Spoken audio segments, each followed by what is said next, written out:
Il-21 ta' Marzu il-jum illi fih beda l-istaġun tar-rebbija, iżda l-istaġuni bħal donnu waqfu, il-ħajja tagħna waqfet, ħadd m'għandu moħħ rebbija u ħruġ.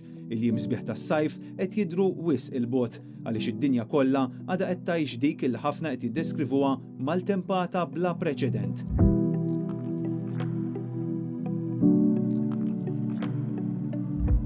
Kien eżatt xahar ilu fil-21 ta' Frar meta fl-Italja bdejna naraw il-coronavirus jinfirex brata maġla minn persuna l-oħra. Sa dak iż-żmien it-titjiriet min-naħa ta' fuq tal-Italja baqgħu jaslu Malta regolarment bit-tobba jinsistu għall-eluq tar-rotot bl-ajru.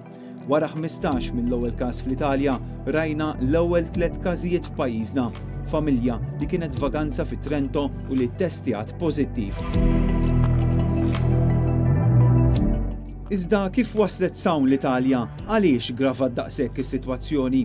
Ftit jafu jwieġbu dawn id-domandi, sal-lum għadu lanqas ċar minn fejn beda il-coronavirus fl-Italja, min kien il-famuż pazjente zero illi beda it-tixrid tal-COVID-19. Din il-ġimgħa it-tabib Francesco Lefoke, illi huwa espert tas sistema immunitarja, ħareġ bit-teorija illi kollox seta' beda minn partita futbol. Iva, mill-logħba ta' Champions League bejn Atalanta u Valencia fl-istadium ta' San Siro f'Milan. Kien it-19 ta' Frar.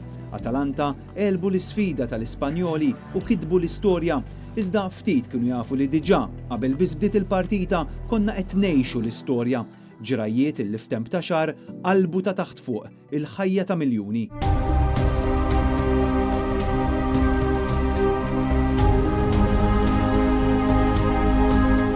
Illum qed naraw li d-dinja kollha qed tingħaqad kontra din il-marda, pajjiżi li s-soltu jiklu lil xulxin qed narawhom jikkoperaw bl-aqwa mezzi mediċi u xjentifiċi. Partiti illi s-soltu jiddibattu jitqatlu illum qed narawhom spalla ma' spalla jaħdmu kontra t-tixrid tal-COVID-19. Każ klassiku seħħ fl-Olanda fejn membru tal-Oppożizzjoni inħatar mill-Gvern bħala il-Ministru tas-Saħħa għal 3 xhur.